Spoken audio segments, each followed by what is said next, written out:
Hey everybody, it's Thursday evening and we're going to take a trip around the world. We're going to start here with my 29-gallon miscellaneous tank. I finally got around to doing some basic maintenance on this tank. I didn't do anything serious. I didn't get in there and vac the gravel or wipe the glass down or anything, but I did do a pretty significant water change. I changed the filter pads. I even scrubbed out the biofilters a little bit. They were getting kind of grungy and the water was having a tough time flowing through them. And I got in there and cleared out a bunch of the floating water Sprite, and I made the mistake once upon a time of putting duckweed in this tank.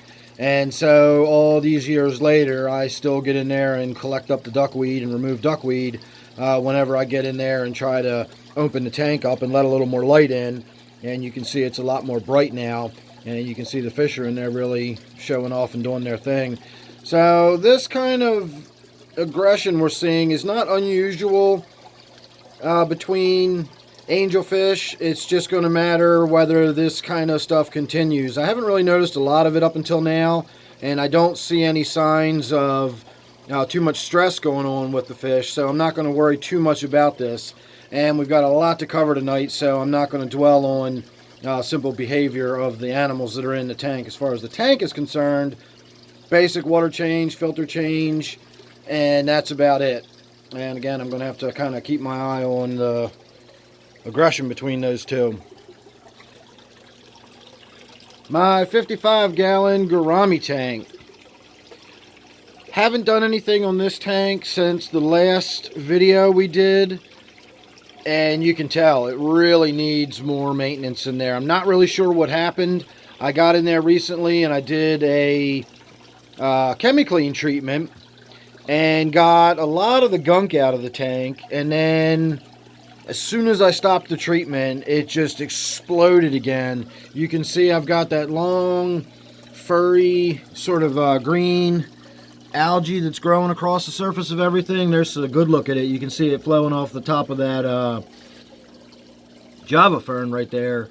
So I've got that, and I've also got that dark green sheeting type stuff in there again. You can see growing on the tiger lily, and the sort of reddish green stuff over there, you can see it on the plumbing in the back. Not sure how this tank got so nasty so quickly right after treating it like that. It's kind of interesting, but going to have to be doing some work on this tank coming up in the very near future. I'm going to have to sort of rethink the population. I really feel like we're lacking fish in this tank now that my larger gouramis are gone. Those little gouramis are cool, but this tank just looks empty to me now. So this will probably be my next sort of project, if you want to call it that. This is probably the next tank I'm going to focus on getting cleaned back up and getting some work done on it. So moving right along to my 55-gallon T-bar tank. I kind of have to stand off at an angle like this because of my new waterfall tank that you can hear. I also got a new phone, and I don't know how to change the settings and stuff on my camera as far as the audio. So my phone seems to pick up the waterfall 1 minute and then my voice the next, and if it sounds like the audio is all over the place, that's why. That's what's going on. So it's not you, it's my new phone here. I just don't know how to work it yet. So my 55-gallon T-bar tank, did a big water change tonight, and I also got in there, it took me about 20 minutes, but I finally caught the cherry barb. I had a male cherry barb in this tank, and it really seemed to be harassing my Siamese algae eaters. I also noticed that my T-bar down here, if we get a look at it, look at its tail fin, you'll notice that the whole bottom section of the tail fin is blunted off. It looks like something's been nipping on it and chewing it off. And the way the cherry barb was acting towards my Siamese algae eaters, I almost wonder if that's not what was, going on and stressing out my T-bar down there, and why its color's all washed out. And so today I finally got in there. I've got a female cherry barb in another tank. We'll get to that when we get around to that tank. But I was able to finally get the cherry barb out of this tank and put it in that tank. And then, of course, I also did a big gravel vac. I'm trying to stay on top of this tank and keep it a little bit cleaner, since I was dealing with some, I believe it was hole in the head issues with my T-bar down here. You can still see some little sort of pitting around its head. But I tell you, it's only been a few hours, and I swear its colors are starting to come back. You can see a little bit of purple around its breast again. So maybe it's just been overly stressed out from that little cherry barb in there. I don't know. But that's all that's really going on in this tank. Big gravel vac, big water change, and I removed that cherry barb. I'm probably going to get in here soon and start giving a haircut to this Anubias in here. This Anubias is getting a little bit out of control too. So we'll see about that, but that'll be at a later date and for a different video. Moving right along to my 40 breeder Black Ghost Knifefish tank. I did a water change on this tank this afternoon as well, and I wiped the glass down. It had a bunch of hair algae growing across the front glass, so I got all that cleaned out. And I made kind of a bonehead discovery while I was in there, or I discovered that I've been being a bonehead about this tank. I noticed that going from my T-bar tank immediately to working on this tank, I noticed that this tank seemed to be considerably cooler. The probably 5 to 7 degree temperature difference between the two tanks. And I guess maybe because of the comparison, it felt really cool for a tropical tank. Now, I didn't bother to take the temperature of it, but I looked in there to see if the heater was working, or maybe I had the heater set too low or something, and I found out I don't even have a heater in this tank. And I remembered it's been quite a while, but the heater in this tank broke, and I never replaced it because it was the summertime, and I got so many other tanks down here. This room always stays fairly warm, and so I can get away with having some of my tanks unheated. But if I want them to get up above that 75 degree mark, I need to put a heater in there. And so I'm almost wondering if maybe my lower temperatures in here don't contribute to my Black Ghost Knifefish being so reclusive. So I'm going to get a heater in this tank, and we're going to run the temperature up to maybe close to 80 degrees, maybe 78, 79 degrees, and see if that doesn't make my Black Ghost Knifefish a little more active. I will also say, for those of you who know, and well, those of you who don't, I sell my aquatic plants when I get excess. And today when I was in here, some of that weird green spongy looking stuff, I've had people identify it for me before, but I don't know what it's called, but it's the sort of green spongy looking stuff right in the middle of your screen right now. Several pieces of that sort of drifted off and broke loose and were just kind of floating in the tank while I did my water change. So I collected them out and I put them in my grow out buckets in the other room. So I do now have some of that available for sale too, if anybody's interested in any aquatic plants. As usual, I'll put my email address down below and you can check that out, get in touch with me, and we can work something out. So that's all I got going on in here. No filter change, no nothing else, just a water change, wiping the glass down, and discovering this tank is unheated. So we're going to do something about that. My native tank here, haven't done anything to this tank other than a simple water change, and I mean a simple water change. I just drained some water out, put some water back in, and that was it. I didn't wipe the glass down. I didn't think about the filter. I didn't even really look at the tank while it was going on. It was one of my sort of manic days where I was down here just getting a bunch of stuff done, and that was one of the things that got done. So not a lot to talk about going on in my native tank. We'll just have a little bit of a look at it. I'll see if I can think of anything off the top of my head while we are looking at it. I am hoping to make some major changes to this tank in the very near future, to the extent of it no longer being my native tank anymore. I'm planning on shutting this tank down. Well, not shutting the tank down, but reconfiguring it from my native tank into a different tank altogether. But more on that later. So make sure you subscribe. You won't miss any of that. And later in this video, we'll actually talk about the whys and the hows and so on and so forth with shutting this tank down and switching over to something else. So other than that, not a lot to talk about on this tank, but plenty to talk about as we continue around. My snail tank is still just my snail tank. I have managed to get on top of the shrimp that live in there. In fact, if we look right on the edge of that rock, the left-hand side of that rock, you can see that sort of lumpy thing sticking out. That's actually a shrimp sitting right there. So I do have at least 2 ghost shrimp in that tank, and they eat my snail eggs if I don't keep on top of putting lots and lots of food in there. If I do keep lots and lots of food in there, I get on top of it, and the snails are actually able to breed faster than the shrimp bother them, and I can get ahead of them. So now I've got plenty of food for Butterbean and my loaches and everybody else that eats snails. I don't have to worry about that anymore. My Gudgeon tank is just still ticking over. Not a lot going on with this one. I did a major plant removal and water change not too long ago, and I haven't really done much to this tank since.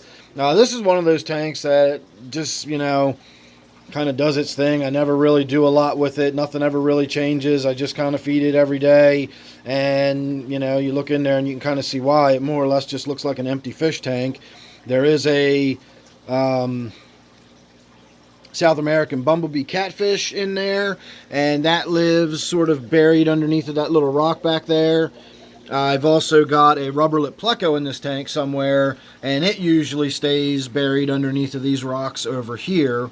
And then, of course, my Gudgeon basically just spends a lot of time looking like a silhouette sitting in the corner. So, again, not a particularly exciting tank. It's pretty, but it's not very exciting.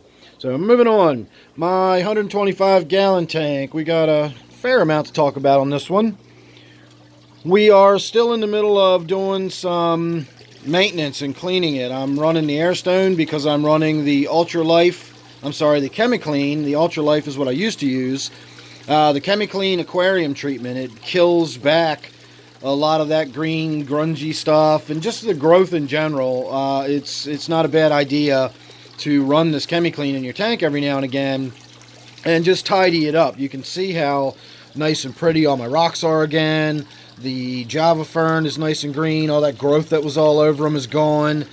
You can even see my Java Windelov right there that had that thick mat of green. That's all gone. My little I'm not sure what that is. It's some kind of Java fern, and you can see all those little babies growing up off the top of it.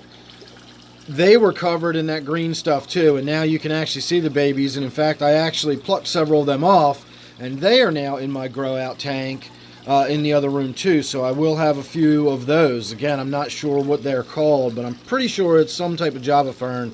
There's so many species of Java fern, it's impossible for me to try to even begin to remember all of them.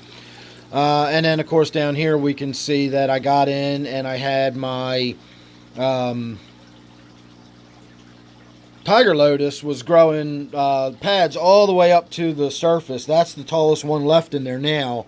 But there was 5 or 6 of them that had made their way all the way to the surface and were basically, these loaches think they're getting dinner. They're freaking out on me here.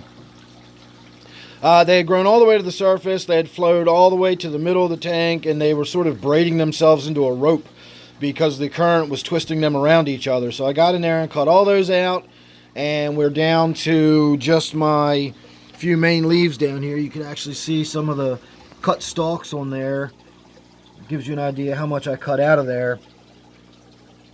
So we got all that going on. We've got the aquarium treatment going on with the ChemiClean. I removed a ton of floating water Sprite. The water Sprite was almost completely covering this half of the tank, so I've got bunches and bunches and bunches of that in the other room. I've got a 10-gallon aquarium full of that with an Airstone in it right now. So again, if anybody's interested in aquatic plants, my email will be down below. Let me know and we'll make some arrangements. So moving on to my little 20-gallon Angelfish tank down here. Not much to talk about with this tank. I did do a water change, and this is the tank that I put my little cherry barb. I just saw it swimming around down there. You can see that red coloration. There you go. So the fish on the left there is the neon swordtail, and then this vibrant red one right here is that male cherry barb. And so somewhere in this tank is a female cherry barb. It's a long finned, and I'm hoping they get together and are happy together. But we'll have to wait and see how that goes. But I finally got that one out of the T-bar tank, and that was the important thing. I've got a lyre tail molly in this tank somewhere, and it is the most skittish molly I've ever seen. It's really big, but it just hides all the time, and if I come in the room and move around past it, it freaks out. Maybe all the way in the back there, you can see that fish down at the bottom. That's the female cherry barb. That's the long fin cherry barb. So hopefully she will get together with him wherever he is. I just saw him over on this side somewhere. And like I said, they'll be happy together. And I have no idea where that big Molly is. So there you go. Like I said, not a lot to talk about in this tank. I did put that cherry barb in here, and we did do a water change, filter change, and that's about it. My quarantine tank is empty with the exception of the 2 coolie loaches that are still in there. I bought them, I put them in quarantine. I've never been able to get them out, and I honestly don't care because all they do is bury themselves anyway, and I never see them. So I call this my quarantine tank, because technically that's what I use it for. But it has 2 permanent residents of coolie loaches in there, and that's what I see all day is, you know, an empty tank. There's nothing in there as far as I'm concerned. So moving on to Butterbean's tank. This is my 40-gallon Brackish tank. Likewise, not a lot going on in this tank. I didn't even take the time to get the top covered before I started shooting this video. I usually try to keep that somewhat covered. It makes the video come out looking a little nicer. So Butterbean's still in there just doing his thing. He still has those marks on him. I don't know what they're from. I don't know if it's from the, you know, nitrates in the tank or the organics. I don't know if maybe it was the shrimp pecking at him. Not really sure. They're not getting worse that I can tell, but they're not clearing up either. So I'm not really sure what that was, but it's still there. Otherwise, again, nothing really to talk about with this tank. It's just kind of ticking over, doing its thing. It is due for some maintenance. You can probably see those little clumps of the cyanobacteria growing on the bottom. That red, you know, that orangish red stuff growing in there. That needs to come out of there. And eventually I will do another ChemiClean treatment on this tank. Again, to me, it's just part of the maintenance. I know it seems like I'm constantly doing that, but when you think about how many tanks I have, and if you think about doing it on a rotation, I only treat these tanks, and these are only my problem tanks, I only treat them maybe twice a year. You know, it just seems like I've always got something going on in one of my tanks where I need to be treating it for this cyanobacteria again, but it's really not as bad as it seems. This tank, you know, couple of months down the road we'll be treating it again, and it's been several months since I treated it already, so again, no biggie, just part of my everyday maintenance. So now we've got to get the overhead lights turned on and look at the other tanks we got in the center of the room, because I've made some major changes to that today. This tank here is just full of guppies, and it's got a lot of guppies in it. And they just basically do their guppy thing and breed, because that was once my red-clawed crab tank, and it no longer is. I don't have my red-clawed crab in there anymore, but I've never really separated out all the guppies and collected all the fish and broken the tank down. So that's not really meant to be anything. That's just kind of a tank that sits there and does its guppy thing, like I said. So hang on, let me get this overhead LED turned on, and then we'll have let the camera get adjusted to the bright light, and we'll have a look at my waterfall tank from a bit of a distance. So that's where the real change happened today. I finally got this room cleaned up a little bit. I got the table. You can actually see the marks in the floor where I had the table sitting, and I finally got my red-clawed crab tank down on the floor in front of my new native tank. This is what my native tank is going to become. I'm not going to move all of those fish over into this tank. I'm only going to put some smaller fish in here. We're going to have probably a bluegill instead of one of those really hyper-aggressive green sunfish that get the huge mouth and everything. I'm just going to do some smaller bluegill, which are much less aggressive, much more, you know, realistic appetite. I've got crayfish, sculpins, I've got those rosy side dace that can go in here. Eventually this tank's going to look really nice. Now keep in mind, right now I've just got some stuff thrown in there for the sake of having it in there. This is in no way going to be necessarily what it looks like, but it's just something to give me an idea. You know, the tank is starting to get cycled in. I'm letting the gravel build up some bacteria. I'm going to do a few more water changes just to make sure any chemicals that are leaching out of any of that silicon get cleared out. And eventually we're going to have a nice little native tank right here. And then of course we've got my little red-clawed crab tank sitting right in front of it. I did see the red-clawed crab in there. Its claws are no longer red. It looked really stressed out and unhappy. But when I removed that rock right there, there's a rock underneath of it that's notched out. So this is a really big cave under here. And that's where it was hanging out and hiding. Of course, when I moved it down off of the table, I did it by myself. So I had to take as many rocks out of there as I could. I took as much water out of it as I could and reduce the weight as much as I could. It was still, I'm definitely going to be feeling that one tomorrow. I'm going to be hurting tomorrow after moving that one by myself. But whatever, I got it done and I'm happy about it. And it is even up off the floor, the height of 2 2x4s. So I can, you know, say that it's not actually sitting on the floor, and I can do some water changes with a siphon if I really wanted to do it that way. Of course, this tank has so little water in it, I can do it with a turkey baster or just, you know, a little glass. I can just scoop some water out and put some fresh water back in and we're good to go. It's only got a few gallons in it. My other additions, I put a skirt on the front there just to sort of break up the ugly lumber. You know, it was just pieces of cut 2x4 and everything that you could see sticking out. I also made sort of a little shelf on either side right there so we can put some plants. That's my little lemon tree right there. I'm not sure what that is. That is some kind of begonia, but I don't know the actual species of begonia.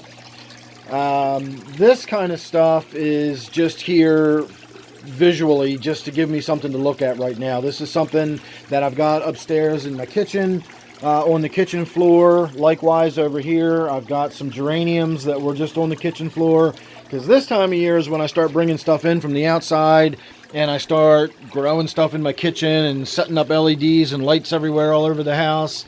And so now is a perfect time for me to start coming in here and moving some of my stuff from in the kitchen. I can start incorporating it down here, and I can put my peace lilies on either side of this tank, and I can have pothos plant up here growing and hanging down, or whatever. Like I said, this is now going to be the fun part. This is when I get to start really, you know, dressing this up and putting the plants on it and doing that kind of stuff. It was really, really, really cold out today, so I didn't go out and look for any, you know, moss in the yard or anything like that. I probably would have to chisel it off the ground if I found any anyway. So didn't bother with that, but as you can see, I did get the room really, really nicely cleaned up. I can actually walk in the door now